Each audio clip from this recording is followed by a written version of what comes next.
The next session in the Future Ready Industry Week takes us to the roads unexplored by financial services and how to use technology to widen the net on inclusion. Are account aggregators, for example, a game changer in banking? Dr. Rohini Srivathsa, the National Technology Officer at Microsoft India, speaks to Anish Mathew, the Chief Executive Officer of CAMS finserv, and decodes the role of artificial intelligence and machine learning in banks becoming agents of financial inclusion by shifting from asset-backed lending to cash flow-based lending. A warm welcome to all our viewers for Future Ready Industry Week for BFSI, Empowering Intelligent Banking. Over the last year, we have experienced dramatic disruption around the world. Every industry, companies are turning to digital technologies for resilience and agility needed to survive and grow. The urgency for entire industries to transform at scale has never been greater. In response, we at Microsoft have accelerated our efforts to support and co-innovate with customers and partners, both for today and for the long term, with industry-specific cloud offerings that can provide a launchpad for further innovations. Today, let me welcome Mr. Anish. Anish is the Enterprise Business Head for CAMS. Glad to have you as part of Microsoft Future Ready BFSI Industry Week, Anish. Thank you, Rohini. Glad to be here. Let me start with the observation that the financial sector today is really going abuzz with a new concept of account aggregators and its revolutionary potential. I'd like to take a step back and understand from you, what are the type of consumer needs or problem statements that the account aggregator concept is developed to solve? There are two problems that is plaguing the end consumer, be it an individual or a MSME. One, while we have a credit bureau score system embedded in the loan management process, a lot of the people, lot of the MSMEs are outside the credit score system. They practically do not have a credit score. Now, over the last 4-5 years, there has been a tremendous amount of financialization, both at an individual level and at a MSME level. These are, powered by a lot of financial reforms, such as GST, which force the MSMEs to kind of onboard the the formal financial platform. Similarly, the Jan Dhan account, the JAM Trinity, these are reforms which have brought in people to the formal system, but they still do not have a credit score. Second is that a lot of these loan processes still remain paper-based. So if you or me, we were to go and apply for a home loan, not only do we have to submit physical papers of the property, but we have to submit our employment record, our ITR, our bank statement, everything in a either in paper or in a PDF statement. Now, this is a very insecure, prone to misuse way of submitting your financial information. It is also very cumbersome. Now, the account aggregator framework solves these two problems. One, for people without a credit score or MSMEs without a credit score, you can use their bank statement, bank transactions to create an alternate credit score.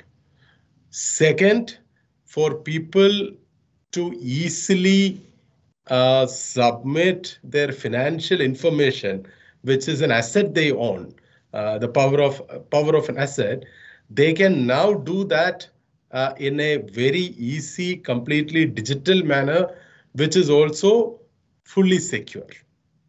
Absolutely. And given that CAMS as an organization has more than 2 decades of experience in financial information aggregation and management, and in fact, CAMS finserv is one of the first licensees of account aggregator and ready to be operational, Can you give a quick overview of the framework, the account aggregator framework, and how will it benefit the different stakeholders in this ecosystem? Sure. So the account aggregator framework conceptually by design has made the consumer as the king.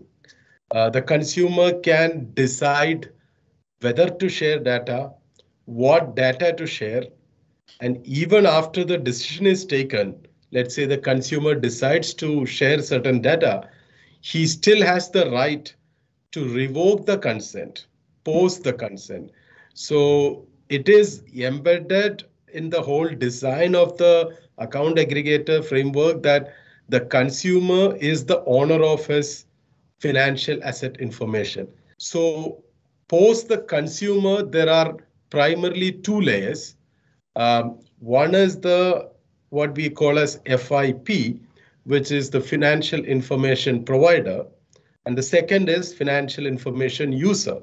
Now, financial information provider is any organization, regulated organization, which comes under RBI, SEBI, PFRDI, IRDA, which holds customers' financial assets.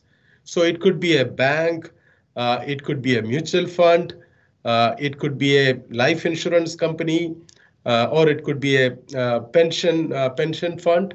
Any of these companies can be a FIP. The next set is the FIU, which is a financial information user, who is seeking access to this data for various use cases. It could be for a lending use case if the consumer wants a loan. It could be for a personal finance management use case where the consumer needs to know how his investments are doing across sectors, across categories. So multiple use cases. So now some of the FIPs can also be FIUs. Not all FIUs can be FIPs because they need to hold financial information, but a bank which can be a FIP can also be a FIU. And there is a mutual reciprocity principle adopted by RBI, where which is very interesting in the sense that an entity which is eligible to become an FIP can become a FIU only if they do become the FIP, which the RBI has designed so that it incentivizes all the service providers to join the framework and share data willingly. Yes, that is that is a very good option that the RBI has chosen in terms of FIUs need to become FIPs as well. Absolutely, and I think clearly a lot of disruption is along the way. How do you think the industry is ramping up, and what might be the challenges you foresee as the market moves to adopt this framework in the next few months, and potentially your thoughts on what could be done to overcome those challenges? The similarities to how UPI came up and how UPI ramped up is fairly uncanny, I would like to say. So if you would, go back almost exactly 6 years back is when UPI was launched, literally in April 2016. And if you go back to the account aggregator, the account aggregator platform was launched in September of 2021. So we are right now about 7 months into the ecosystem. It literally took UPI about 7 months before it hit a monthly transaction rate of 1 lakh, 1 lakh transactions per month. Now, if I were to, take that and put across how account aggregator is doing, while we are still in the 7th month, first half, I think based on the current volumes, which are improving, obviously from a low base, we are likely to do probably about 50,000 transactions in this month. So if you look at it, yes, it is. The progress has been fairly similar. Having said that, account aggregator is doing that with about 8 banks which have gone live. Now, UPI did that with 21 banks live, practically the whole of the banking system live on day zero. So I would say the potential and the similarities to UPI is very clear and almost very similar parallel route so far in the first 6-7 months or so. Having said that, I would say, unlike UPI, we still do have a challenge because the participation as a financial information provider is still being very small. From the banking side, we do have 8 banks, mostly the private sector banks, the large private sector banks have gone live as a FIP. However, the public sector banks, none of them have gone live yet. Over the next 1 or 2 months, they would go live, which will take us to probably 15-20 banks, which will then be a good benchmark for the ecosystem on the lending side to evolve. The next big challenge for us is getting the SEBI regulated entities to become FIP, financial information provider. So if you were to look at other countries where something similar was attempted, one of the good examples is in the UK.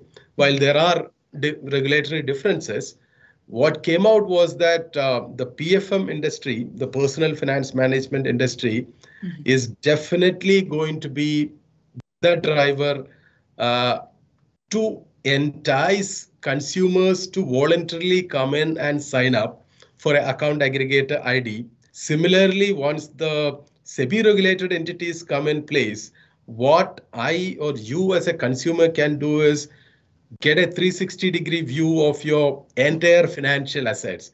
And that means people will voluntarily come and sign up. And that's the trigger which we are hoping will soon happen. And that will drive the industry adoption, I believe. And that's very interesting because when the account aggregator was formally launched, it was called a UPI moment for lending, but you are saying that's actually much more beyond lending. That could be a real trigger. But before we get there, your views on the role of technology in this account aggregator ecosystem. How can technology enable the adoption, the innovation and growth in this ecosystem?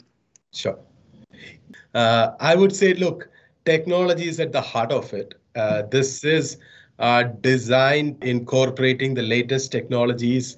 So, for example, if you start from the paper-based process, here we are providing machine-readable data directly from the bank to the FIU or FIP to FIU, which means that information is completely trustworthy. There is no question of tampering with the data. Second, the information is also provided in a secure manner. Even I, as an account aggregator, cannot either view, store this data. It's an encrypted data for which the keys are only available with the FIP and the FIU.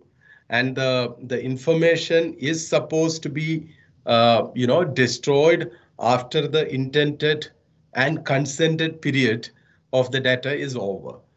All of this is driven by technology. Absolutely, and that makes it so interesting and exciting, and the potential for innovation and growth in this space. You alluded to this earlier about personal finance, but I'd love to hear from you the short and long-term potential for this account aggregator ecosystem beyond what we've already spoken about, because clearly it is disruptive and clearly has very wide applicability. In the short term, the lending, especially unsecured lending made digitally, will be the key driver of account aggregator adoption. Going slightly beyond that, the OCEN system is now almost ready. The MSME lending, again through the same platform, incorporating GST data, hopefully will be taking off in the next couple of months. That's a huge market in itself because, as you would know, the MSME sector has been starved of credit. And this is where cash flow based lending can really take off, especially for their working capital needs. Going beyond that, I explained the PFM data, but I would say that is, I would still count it in months, not years, probably a few 6 to 9 months away. And then there are obviously, once the GST pipe is in with the account aggregator, there are other pipelines or financial information providers which could also come in, including income tax return, IT department, etc. that could come in.